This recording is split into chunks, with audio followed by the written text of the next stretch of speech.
আজকে আমার একটা সরস্বতী পুজোর ইনভিটেশন আছে, মানে খাওয়া দাওয়ার ইনভিটেশন, আর সেটা আমার স্যারের স্টুডিওতে। Hi, this is Mouli, welcome back to my another blog and thank you so much for visiting my channel and page too. জানো, আজকে আমি জাস্ট একটা সোয়েট শার্ট পরেই চলে যাচ্ছি, কারণ খুব একটা রেডি হওয়ার মুড ছিল না। এবার বলি কোথায় যাচ্ছি। যাচ্ছি আমার স্যারের আর্ট সেন্টারে, মানে আমার স্যার উনি, কিন্তু স্যার হওয়ার আগে ওনার সাথে পরিচয়টা বহু বছরের, আমার জেঠুর ভীষণ ক্লোজ কার্তিক পাল স্যার। ওনারই যে স্টুডিও কাম সেন্টার, আর্ট সেন্টার, সেখানেই পুজো হয়েছে মা সরস্বতীর, এবং আমার পুজোর দিনও ইনভিটেশন ছিল, বাট আনফর্চুনেটলি যাওয়া হয়নি।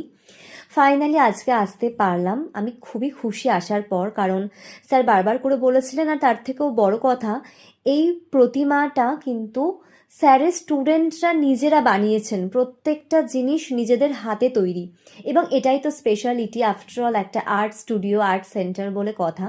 কার্তিক স্যারকে হয়তো তোমরা সবাই চেনো, আমি ওদের পেজটাকেও মেনশন করে দেব অবশ্যই।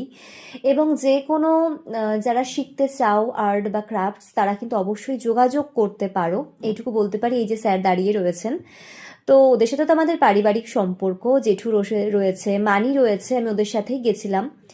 এবং আমি না মাকে শুধু মন ভরে দেখছিলাম, চোখ ভরে দেখছিলাম, বারবার দেখছিলাম।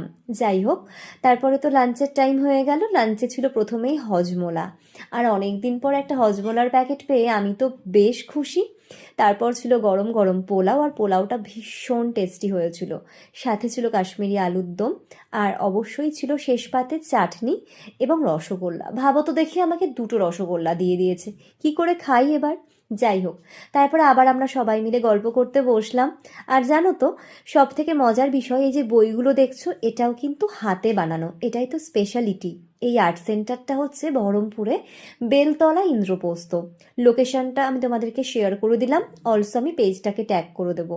তারপর তো বাড়ি ফিরে এলাম প্রায় 3:30টার দিকে। আর এসে একটা দারুণ জিনিস দেখলাম, জানো, আজকে বারান্দায় অনেক পায়রা একসাথে এসেছে। তো ওদেরকে একটু খেতেও দিলাম আমি তারপর বাড়ি আসার পর। আর কিছু ভাত পড়েছিল, সেগুলোই বোধহয় ওরা খাচ্ছিল।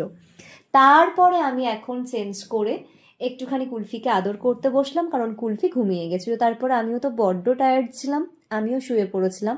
8:30টার দিকে উঠে দেখলাম বাবা আমার জন্য চা বিস্কিট রেডি করেছে। তারপর বাড়িতে একটু গেস্ট এসেছিলো, সবার সাথে গল্প টল্প করলাম, অ্যান্ড আফটার দ্যাট কুলফি আমার সাথে খেলতে শুরু করলো। যাই হোক, এবার তো ডিনার করার পালা। আর জানো, কুলফির এই আদরটা, কুলফির এই খেলাটা আমার সব থেকে প্রিয়। কি যে ভালো লাগে, এত বোধহয় আর কিছুই ভালো লাগে না। রাতে ছিল গরম গরম আলু ভাজা দিয়ে ভাত। আজকের ব্লগটা এই অবধি, দেখা হচ্ছে কালকে আর একটা ব্লগে। টাটা।